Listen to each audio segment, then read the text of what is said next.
Hello friends, मैं Pankaj. Welcome to crazy GK trick.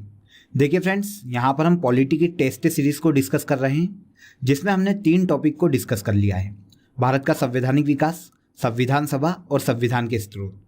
अब हम डिस्कस करने वाले हैं संविधान की अनुसूचियाँ, भाग और अनुच्छेद को।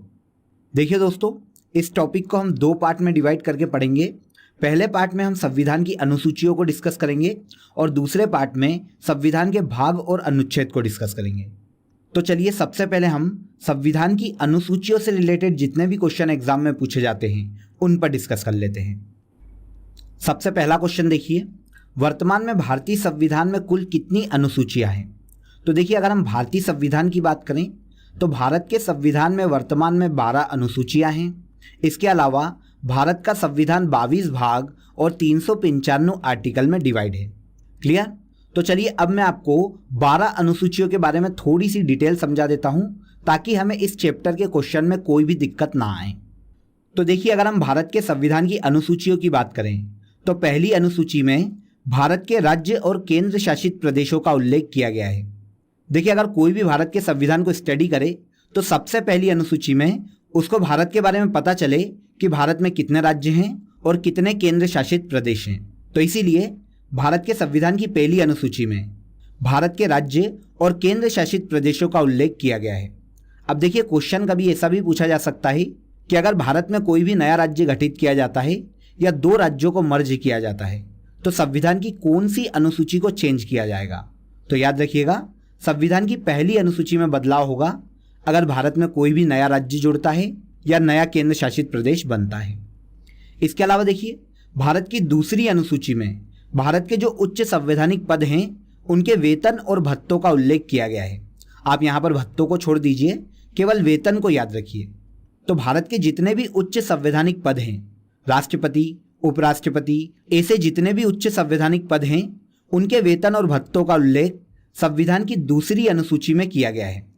और इसके बाद जो तीसरी अनुसूची है उसमें इन सभी उच्च संवैधानिक पदों की शपथ के बारे में उल्लेख किया गया है कि भारत में कौन सा उच्च संवैधानिक पद का व्यक्ति भारत के किस व्यक्ति के सामने अपनी शपथ लेगा। तो इस प्रकार शपथ का उल्लेख संविधान की तीसरी अनुसूची में देखने को मिलता है। अब देखिए, अगर आपको यहाँ पर डिफिकल्टी हो रही हो तो मैं आपको शॉर्ट ट्रिक बता देता हूँ। देखिए, भारत की पहली अनुसूची में राज्य और केंद्र शासित प्रदेशों का उल्लेख किया गया है।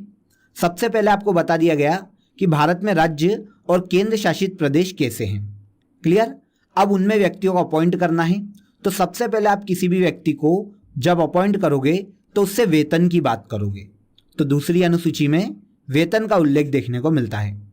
और जब सभी व्यक्ति अपने वेतन को लेकर श्योर हो जाएंगे तो फिर अपने पद को ग्रहण कर लेंगे, और पद को ग्रहण करने के लिए उन्हें अपने पद की शपथ लेनी पड़ेगी। तो तीसरी अनुसूची में शपथ का उल्लेख देखने को मिलता है। अब जब शपथ ले लेंगे तो उनको बैठने के लिए एक सीट की जरूरत पड़ेगी। तो यहाँ पर चौथी अनुसूची में आ जाती है सीट। अब यहाँ पर सीट से आप समझ जाओगे कि चौथी अनुसूची में राज्यसभा में सीटों का आवंटन किया गया है। क्लियर? तो यहाँ पर 4 अनुसूची आपको बहुत ही आसानी से याद हो गई होगी। देखिए, इसके पहले भी हमने अनुसूचियों पर एक वीडियो बनाया था और वहाँ पर पोएम फॉर्म में बहुत ही सिंपल शॉर्ट ट्रिक से आपको इन सभी अनुसूचियों के बारे में बताया था। अगर आप उस पोएम को भी याद कर लेंगे तो आपको पूरी 12 अनुसूचियां याद हो जाएगी। आपको नीचे डिस्क्रिप्शन में उस वीडियो की लिंक भी दी गई है, आप वहां पर जाके उस वीडियो को जरूर देख लीजिएगा, जिससे अनुसूचियों से आपका कभी भी कोई भी क्वेश्चन गलत नहीं होगा। ओके, तो पहले आपने राज्यों का भारत में गठन कर दिया। अब इन राज्यों को चलाने के लिए जब आपको व्यक्तियों की ज़रूरत लगी तो आपने उनसे वेतन की बात कर ली, और जब उनका वेतन डन हो गया तो आपने उनको उनके पद की शपथ दिलवा दी। जब उन्होंने शपथ ले ली तो फिर शपथ लेने के बाद वो अपनी सीट पर बैठे, मतलब राज्यसभा में सीटों का आवंटन संविधान की चौथी अनुसूची में देखने को मिलता है। आगे देखिए, संविधान की 5वीं अनुसूची में भारत के जो राज्य हैं उनके अनुसूचित जाति और जनजाति क्षेत्रों का प्रशासन और नियंत्रण का उपबंध किया गया है। क्लियर? तो देखिए, यहाँ पर अनुसूचित जाति मतलब SC और अनुसूचित जनजाति मतलब ST, दोनों के ही क्षेत्रों के प्रशासन और नियंत्रण का प्रावधान किया गया है। इसके अलावा अगर हम 6ठी अनुसूची की बात करें तो भारत के संविधान की 6ठी अनुसूची में पूर्वोत्तर के 4 भारतीय राज्यों के जनजातीय क्षेत्रों का प्रशासन दिया गया है। और वो 4 भारतीय राज्य कौन कौन से हैं? तो असम, मेघालय, त्रिपुरा और मिजोरम। अब इनको याद करने की एक शॉर्ट ट्रिक मैं आपको बता देता हूं। आप एटीएम के स्क्वायर को याद रख लीजिए। अब देखिए एटीएम के स्क्वायर को आप याद रखेंगे तो ए से हो जाएगा असम, टी से हो जाएगा त्रिपुरा और एम से हो जाएगा मेघालय और स्क्वायर है इसीलिए मिजोरम। क्लियर। अब देखिए आपके दिमाग में क्वेश्चन आ रहा होगा कि सर मणिपुर भी तो हो सकता था। अब अगर इस शॉर्ट ट्रिक को याद करके जाएंगे तो हो सकता है हम मणिपुर को लगा दें, क्योंकि देखिए ऐसा क्वेश्चन जब भी पूछा जाता है तो ऑप्शन में मणिपुर जरूर दिया जाता है ताकि आप कंफ्यूज हो। तो देखिए यहां पर भी मैं आपको एक शॉर्ट ट्रिक बता देता हूं। आप एम स्क्वायर से मे को याद रखिए। मे और इंग्लिश में इसे कहा जाता है मी। तो मे और मी इन दोनों ही शॉर्ट ट्रिक को आप याद रख लीजिए। तो मे से हो जाएगा मेघालय और मी से हो जाएगा मिजोरम। तो मणिपुर उस ऑप्शन में फिर कभी भी नहीं आएगा और आप हमेशा ये क्वेश्चन सही करके आओगे। क्लियर। तो छठवीं अनुसूची में असम, मेघालय, त्रिपुरा और मिजोरम के जनजातीय क्षेत्रों का प्रशासन दिया गया है। इसके अलावा देखिए संविधान की 7वीं अनुसूची की अगर हम बात करें तो इसमें 3 सूचियां दी गई है, संघ सूची, राज्य सूची और समवर्ती सूची। देखिए संघ सूची के विषय वो जिस पर केंद्र सरकार कानून बनाती है, राज्य इस पर कानून नहीं बना सकता। राज्य सूची के विषय वो जिस पर राज्य कानून बनाता है, केंद्र उस पर कानून नहीं बना सकता। और समवर्ती सूची के विषय वो विषय जिस पर दोनों कानून बना सकते हैं, केंद्र भी और राज्य भी। लेकिन अगर कोई भी विवाद उत्पन्न होता है तो केंद्र का कानून अंतिम रूप से मान्य किया जाएगा। ओके। तो इस प्रकार संविधान की 7वीं अनुसूची में संघ सूची, राज्य सूची और समवर्ती सूची का उल्लेख किया गया है। अब देखिए क्या होता है, यूपीपीसीएस की एग्जाम में इनके अंतर्गत दिए गए विषयों के बारे में भी पूछ लिया जाता है। अब देखिए बहुत सारे विषय हैं। अगर हम वर्तमान में संघ सूची के विषय देखें तो यहाँ पर 100 विषय हैं, राज्य सूची में 61 विषय हैं और समवर्ती सूची में लगभग 52 विषय हैं। तो देखिए एक एक विषय को हम यहाँ पर याद नहीं कर सकते, इसीलिए जब आप इससे रिलेटेड क्वेश्चन देखेंगे तो आप ऑप्शन से ही ऐसे क्वेश्चन को सॉल्व कर लेंगे। जब मैं आपको क्वेश्चन बताऊंगा इससे रिलेटेड तो वहां पर हम इसको डिस्कस करेंगे। आगे देखिए 8वीं अनुसूची की बात करें तो 8वीं अनुसूची में संविधान में भाषाओं का उल्लेख किया गया है। भारत में 22 भाषाओं को संवैधानिक मान्यता दी गई है। जो मूल संविधान था उसमें 14 भाषाएं शामिल थी, क्योंकि भाषा के आधार पर 14 राज्यों का गठन किया गया था, इसीलिए संविधान में 14 भाषाएं शामिल थी। लेकिन देखिए वर्तमान में 22 भाषाएं संविधान में शामिल है और वो किस अनुसूची में दी गई है तो याद रखिएगा 8वीं अनुसूची में दी गई है। तो देखिए ये जो 8 अनुसूची थी वो मूल संविधान में शामिल थी, वो मूल संविधान जो कि 26 जनवरी 1950 को लागू किया गया था। लेकिन देखिए वर्तमान में भारत के संविधान में कितनी अनुसूचियां हैं तो 12 हैं। अब बाकी की 4 कब कब जोड़ी गई हैं हम उन पर डिस्कस कर लेते हैं। तो देखिए दोस्तों 9वीं अनुसूची जोड़ी गई थी, पहला संविधान संशोधन किया गया था 1951 में और 1951 में पहले ही संविधान संशोधन में 9वीं अनुसूची को संविधान में जोड़ दिया गया था। जमींदारी उन्मूलन के लिए राज्य भूमि सुधार अधिनियमों को संवैधानिक सुरक्षा प्रदान करने के लिए 9वीं अनुसूची को संविधान में जोड़ा गया था और यह पहले संविधान संशोधन 1951 में जोड़ी गई थी। इसके बाद देखिए 10वीं अनुसूची को जोड़ा गया था 52वें संविधान संशोधन के तहत, जो कि 1985 में किया गया था और इसके तहत दल बदल के लिए एक कानून बना दिया गया। देखिए 1984 में इंदिरा गांधी की मृत्यु के बाद जब 1985 में राजीव गांधी की सरकार आई तो बहुत राजनीतिक उथल पुथल मची हुई थी और बहुत सारे जो पार्टी के लोग थे वो अपने अपने दल छोड़कर दूसरे दलों में जाने का सोच रहे थे। इसीलिए 52वां संविधान संशोधन 1985 में किया गया और दल बदल के खिलाफ एक कानून लाया गया कि अब कोई भी व्यक्ति जीतने के बाद दूसरी पार्टी में शामिल नहीं हो सकता है पर कुछ शर्तों के साथ। ओके। तो ये थी 10वीं अनुसूची जो कि 52वें संविधान संशोधन के तहत शामिल की गई थी। इसे याद रखिएगा, ये वेरी आईएमपी है, बहुत ज़्यादा एग्जामों में पूछी जाती है कि दल बदल विरोधी अनुसूची कौन सी अनुसूची है तो 10वीं अनुसूची है। इसके बाद देखिए 11वीं अनुसूची लाई गई थी 73वां संविधान संशोधन 1992 के तहत, जिसके तहत भारत के संविधान की 11वीं अनुसूची में पंचायती राज को शामिल कर लिया गया था और इसे 29 विषय घोषित कर दिए गए जिस पे पंचायत कानून बना सकती है या पंचायत अपने निर्णय खुद ले सकती है। तो याद रखिएगा इसे भी कि पंचायती राज के अंतर्गत कितने विषय शामिल है तो 29। देखिए इसके जस्ट बाद 12वीं अनुसूची लाई गई थी 74वां संविधान संशोधन 1992 के तहत, और इस अनुसूची में नगर पालिकाओं को शामिल कर दिया गया था और इसे 18 विषय घोषित कर दिए गए जिस पर नगर पालिकाएं अपने निर्णय स्वयं ले सकती है।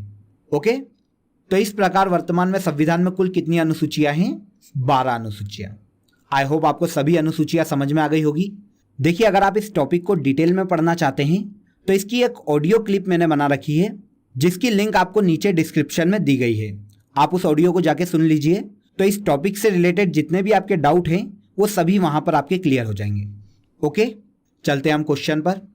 तो देखिए वर्तमान में भारतीय संविधान में कुल कितनी अनुसूचियां हैं? तो बहुत ही आसानी से आपको पता चल गया होगा, वर्तमान में भारत के संविधान में 12 अनुसूचियां हैं। तो आंसर हो जाएगा आंसर सी। नेक्स्ट क्वेश्चन देखिए, भारतीय संविधान की 6ठी अनुसूची के प्रावधान निम्नलिखित में से किस राज्य में लागू होते हैं? तो देखिए अभी हमने इस पर डिस्कस किया है और एक शॉर्ट ट्रिक मैंने आपको यहाँ पर बताई है, और वो शॉर्ट ट्रिक कौन सी है? ATM का स्क्वायर। अब देखिए ATM के स्क्वायर से 4 राज्यों के नाम 6ठी अनुसूची में आपको पता चल जाएंगे। A से हो जाएगा असम, T से हो जाएगा त्रिपुरा, और M के स्क्वायर से भी मैंने आपको शॉर्ट ट्रिक बताई है, मी या फिर मैं। मी से मिजोरम और मे से मेघालय। ठीक है, तो आप यहाँ पर कभी भी ऑप्शन में अगर आपको मणिपुर आएगा तो आप कंफ्यूज नहीं होंगे। तो देखिए भारत के संविधान की 6ठी अनुसूची में नागालैंड राज्य शामिल नहीं है, तो हमारा आंसर है आंसर सी। अगला क्वेश्चन देखिए दोस्तों, भारत के संविधान की 11वीं अनुसूची में कितने विषय हैं? तो देखिए भारत के संविधान की जो 11वीं अनुसूची है वो पंचायती राज से संबंधित है। भारत के संविधान की अनुसूची में पंचायती राज को 29 विषय पर डिसीजन लेने की शक्ति दी गई है। क्लियर? तो भारत के संविधान की 11वीं अनुसूची में 29 विषय पंचायती राज को दिए गए हैं, तो यहां पर आंसर हो जाएगा आंसर सी। चलते हैं नेक्स्ट क्वेश्चन पर। संविधान की अनुसूची 6 इनमें से किस राज्य में लागू नहीं होती? तो देखिए ATM शॉर्ट ट्रिक आप सभी को पता है, फिर से वही क्वेश्चन रिपीट हुआ है, बस थोड़ा सा अलग वे में ये क्वेश्चन पूछा गया है। तो देखिए A से असम हो जाएगा, T से त्रिपुरा हो जाएगा, और M से मेघालय और फिर मिजोरम हो जाएगा। तो मणिपुर इसमें शामिल नहीं है, तो आंसर क्या हो गया? Answer D. सरकारों द्वारा शुल्क एवं कर लगाने का अधिकार संविधान की किस अनुसूची में उल्लेखित है? तो देखिए दोस्तों, संविधान की 7वीं अनुसूची में विषयों का विभाजन किया गया है, मतलब केंद्र के विषय अलग हैं और राज्य के विषय अलग हैं, और समवर्ती सूची के विषय भी अलग हैं। तो इन विषय के अकॉर्डिंग केंद्र और राज्य सरकारों के मध्य शक्तियों को बांट दिया गया है, और ये किया गया है संविधान की 7वीं अनुसूची में। तो आंसर हो जाएगा आंसर बी। सरकारों को शुल्क एवं कर लगाने का अधिकार भी संविधान की 7वीं अनुसूची में दिया गया है। पंचायती राज विषय निम्नलिखित में से किस सूची में सम्मिलित है? तो देखिए दोस्तों, ऐसे क्वेश्चन को हमेशा आप ऑप्शन को एलिमिनेट करके ही कर पाओगे, और बाकी आपको ऑप्शन ऐसे ही दिए जाएंगे कि ऑप्शन देख के ही आपको समझ में आ जाएगा कि वो विषय किस सूची से संबंधित हो सकता है। तो देखिए अगर हम पंचायती राज की बात करें तो ये राज्य सूची का विषय है, तो यहाँ आंसर हो जाएगा आंसर बी। देखिए यूपी PCS की एग्जामों में केंद्र, राज्य और समवर्ती सूची के विषय पूछ लिए जाते हैं, तो आपको एक बार इन सभी विषय को बुक में देखना पड़ेगा, और बाकी आपको क्वेश्चन में मदद ऑप्शन से मिल जाएगी। चलते हैं नेक्स्ट क्वेश्चन पर। भारतीय संविधान की 10वीं अनुसूची का संबंध है? तो देखिए भारत के संविधान की 10वीं अनुसूची जो कि 52वें संविधान संशोधन द्वारा 1985 में जोड़ी गई थी, इसमें दल बदल से संबंधित कानून का प्रावधान है, तो आंसर हो जाएगा आंसर ए। दल बदल प्रतिरोधी विधायन से संबंधित है संविधान की 10वीं अनुसूची। क्लियर? अगला क्वेश्चन देखिए, शिक्षा जो प्रारंभ में राज्य सूची का विषय था उसे समवर्ती सूची में स्थानांतरित किया गया, किस संविधान संशोधन द्वारा? तो देखिए दोस्तों, पहले शिक्षा जो थी वो राज्य सूची का विषय थी। 42वां संविधान संशोधन किया गया था 1976 में, जिसे मिनी कॉन्स्टिट्यूशन के नाम से जाना जाता है। इस संविधान संशोधन में शिक्षा को राज्य सूची से हटाकर समवर्ती सूची में शामिल कर दिया गया, तो आंसर आपको मिल गया आंसर सी। 42वें संविधान संशोधन द्वारा राज्य सूची के विषय से हटाकर शिक्षा को समवर्ती सूची में शामिल कर दिया गया था। नेक्स्ट क्वेश्चन है, आर्थिक नियोजन भारतीय संविधान की किस सूची में सम्मिलित है? तो देखिए आर्थिक नियोजन संविधान की समवर्ती सूची में शामिल है। समवर्ती सूची के विषय पर केंद्र और राज्य दोनों कानून बना सकते हैं, लेकिन अगर किसी भी प्रकार का विवाद होता है तो केंद्र का कानून ही मान्य माना जाएगा। ओके, तो आर्थिक नियोजन समवर्ती सूची का विषय है। आर्थिक नियोजन के आधार पर ही केंद्र सरकार द्वारा योजना आयोग का गठन किया गया था। तो आंसर हो जाएगा आंसर सी। राज्य भूमि सुधार अधिनियमों को संवैधानिक सुरक्षा प्रदान करने हेतु सम्मिलित किया गया है। तो देखिए, भारत में जमींदारी उन्मूलन के लिए राज्य भूमि सुधार कानून को संविधान की 9वीं अनुसूची में शामिल किया गया था, और यह जो अनुसूची है संविधान में पहले संविधान संशोधन के द्वारा जोड़ी गई थी, जो कि 1951 में हुआ था। तो आंसर हो जाएगा आंसर बी। राज्य भूमि सुधार अधिनियम संविधान की 9वीं अनुसूची में शामिल है। क्लियर। अगला क्वेश्चन देखिए, किस प्रधानमंत्री के कार्यकाल के दौरान भारत के संविधान में 9वीं अनुसूची को पुनः स्थापित किया गया था? तो बहुत ही सिंपल क्वेश्चन। अगर आपको यह पता होगा कि भारत में पहला संविधान संशोधन कब हुआ था, तो आप इस क्वेश्चन का आंसर आसानी से लगा पाओगे। देखिए, भारत का पहला संविधान संशोधन 1951 में किया गया था, और इस वक्त भारत के प्रधानमंत्री जवाहरलाल नेहरू थे। तो आंसर हो जाएगा आंसर ए। संविधान की 9वीं अनुसूची यह पहले संविधान संशोधन 1951 में जोड़ी गई है। इस वक्त भारत के प्रधानमंत्री जवाहरलाल नेहरू थे। भारत के संविधान की 4थी अनुसूची विवेचित करती है। तो देखिए, भारत के संविधान की 4थी अनुसूची में राज्यों को राज्यसभा में सीटों का आवंटन किया गया है। तो आंसर है आंसर ए। राज्यसभा में स्थानों के आवंटन को 4थी अनुसूची में उल्लेखित किया गया है। चलते हैं नेक्स्ट क्वेश्चन पर। भारत के संविधान के अंतर्गत विषय तथा संबंधी सूची के बारे में निम्न युग्मों में से कौन सा सुमेलित नहीं है? तो देखिए, पहले भी मैंने आपको बताया था कि अगर ऐसे क्वेश्चन 7वीं अनुसूची से पूछे जाते हैं तो आपको ऑप्शन को एलिमिनेट करना सीखना पड़ेगा, तभी आप ऐसे क्वेश्चनों को आसानी से हल कर पाओगे। अब देखिए, अगर आप इन 4 ऑप्शन को देखेंगे तो आपको शेयर बाजार से पता चलेगा कि यह समवर्ती सूची का विषय नहीं है। कभी आपने सुना है कि शेयर बाजार पर राज्य कानून बनाता है? बिल्कुल नहीं। शेयर बाजार पर केंद्र सरकार कानून बनाती है। तो ये जो है केंद्र सूची का विषय है। अगर हम वन की बात करें तो वन समवर्ती सूची का विषय है। डाकघर बचत केंद्र संघ सूची का विषय है। राज्य में लोगों के स्वास्थ्य की देखभाल राज्य सूची का विषय है। तो इस प्रकार शेयर बाजार केंद्र सूची का विषय है। तो आंसर हो जाएगा आंसर बी।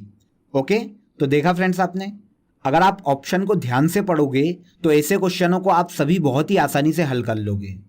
अगला क्वेश्चन देखिए, दल बदल विरोधी अनुसूची किस संविधान संशोधन के तहत संविधान में जोड़ी गई है? तो दल बदल विरोधी अनुसूची 1985 में होने वाले 52वें संविधान संशोधन के तहत संविधान में जोड़ी गई है। तो आंसर हो जाएगा आंसर सी। और यह संविधान की कौन सी अनुसूची है? तो यह संविधान की 10वीं अनुसूची है। वेरी वेरी इंपॉर्टेंट है, इसे याद रखिएगा, एग्जामों में बहुत ज़्यादा ये पूछी जाती है। अगले क्वेश्चन पर चलते हैं। निम्नलिखित में से कौन सा विषय भारतीय संविधान की संघ सूची से संबंधित नहीं है?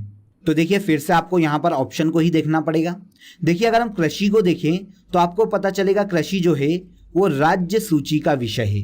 इसके अलावा अगर आप बाकी 3 ऑप्शन देखेंगे तो आपको पता चल जाएगा रक्षा केंद्र सूची का विषय है, विदेश मामले भी केंद्र सूची का विषय है, और रेलवे भी केंद्र सूची का ही विषय है। अब यहाँ पर एक इंपॉर्टेंट चीज़ को ध्यान रखिएगा कि रेलवे भले ही केंद्र सूची का विषय है, लेकिन अगर रेलवे पुलिस की बात की जाती तो रेलवे पुलिस राज्य सूची का विषय है, जिस पर राज्य कानून बना सकता है। तो यहाँ पर हमारा आंसर है आंसर डी। कृषि जो है वो राज्य सूची का विषय है। अगला क्वेश्चन देखिए, भूमि सुधार किसके विषयों के अंतर्गत आता है? तो भूमि सुधार राज्य सूची के विषय के अंतर्गत आता है। भूमि सुधार पर राज्य सरकार कानून बना सकती है। तो आंसर है आंसर सी। अगला क्वेश्चन देखिए, भारत के संविधान की किस अनुसूची में विभिन्न राज्यों में अनुसूचित क्षेत्रों के प्रशासन और नियंत्रण के लिए विशेष उपबंध हैं? तो देखिए दोस्तों, भारत के सभी राज्यों में अनुसूचित क्षेत्रों के प्रशासन और नियंत्रण के लिए जो विशेष उपबंध किए गए हैं वो संविधान की 5वीं अनुसूची में किए गए हैं। तो आंसर हो जाएगा आंसर बी। देखिए, इसी से मिलता जुलता अगला क्वेश्चन है, भारत के संविधान में 5वीं अनुसूची और 6ठी अनुसूची के उपबंध निम्नलिखित में से किसके लिए किए गए हैं? तो देखिए, भारत के संविधान की 5वीं और 6ठी अनुसूची के जो उपबंध हैं वो अनुसूचित जनजाति के हितों के संरक्षण के लिए किए गए हैं। तो आंसर हो जाएगा आंसर ए। ओके, भारत के संविधान की 5वीं अनुसूची और 6ठी अनुसूची दोनों में ही जनजातियों के हितों का संरक्षण किया गया है। नेक्स्ट क्वेश्चन पर चलते हैं। भारतीय संविधान की 6ठी अनुसूची निम्नलिखित में से किन राज्यों के जनजातीय क्षेत्रों के प्रशासन से संबंधित है? तो देखिए, भारत के संविधान की 6ठी अनुसूची में एटीएम का स्क्वायर है। अब देखिए, क्वेश्चन देख के आपको समझ में आ गया होगा कि यह क्वेश्चन बहुत सारी एग्जामों में रिपीट हुआ है, तो इस क्वेश्चन को विशेष रूप से याद रखिएगा, ये वेरी इंपॉर्टेंट क्वेश्चन है। देखिए, अगर हम एटीएम का शॉर्ट फॉर्म देखें तो अ से असम, टी से त्रिपुरा और M2 के स्क्वायर से मी या फिर मे, तो मिजोरम और मेघालय। अब आंसर देखिए, आंसर बी पे आपको देखने को मिल जाएगा, मेघालय, त्रिपुरा और मिजोरम। तीनों ऑप्शन यहाँ पर आपको इस एटीएम के अंदर मिल रहे हैं, तो आंसर हो जाएगा आंसर बी। भारत की 6ठी अनुसूची में असम, त्रिपुरा, मिजोरम और मेघालय राज्य का उल्लेख देखने को मिलता है। अगला क्वेश्चन देखिए, निम्नलिखित में से कौन सा सही सुमेलित नहीं है? अब देखिए, अगर आप 4 ऑप्शन देख लेंगे तो आप आसानी से आंसर तक पहुंच जाएंगे। अब देखिए, अगर राज्यसभा में सीटों के बंटवारे की बात करें तो वो क्या द्वितीय अनुसूची में है क्या? नहीं, वो चौथी अनुसूची में है, तो आंसर हो जाएगा आंसर सी। राज्यसभा में सीटों का बंटवारा चौथी अनुसूची में दिया गया है, तो यहाँ पर 3 ऑप्शन सही है और सी नंबर का जो ऑप्शन है वो यहाँ पर गलत है, और वही हमारे इस क्वेश्चन का सही आंसर है। पहले संविधान संशोधन के तहत भारत के संविधान में कौन सी अनुसूची जोड़ी गई? तो भारत के संविधान के पहले संशोधन में 9वीं अनुसूची को संविधान में जोड़ा गया था, जो 1951 में हुआ था, तो आंसर हो जाएगा आंसर बी। अगला क्वेश्चन है, मूल भारतीय संविधान में कितने भाग, अनुच्छेद और अनुसूचियां थे?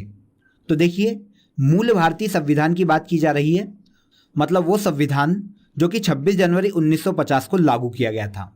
देखिए, इस संविधान में, भारत के संविधान में 8 अनुसूचियां थी, 22 भाग थे और 395 आर्टिकल थे, तो आंसर हो जाएगा आंसर ए।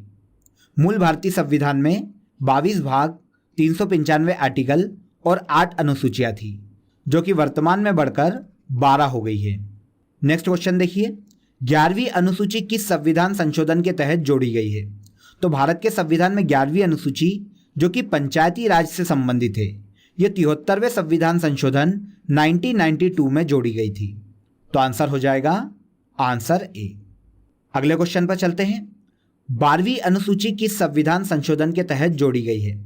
तो देखिए, भारत के संविधान की 12वीं अनुसूची, जो कि नगर पालिका से संबंधित है, यह 74वें संविधान संशोधन के तहत जोड़ी गई थी, जो कि 1992 में हुआ था, तो आंसर हो जाएगा आंसर बी।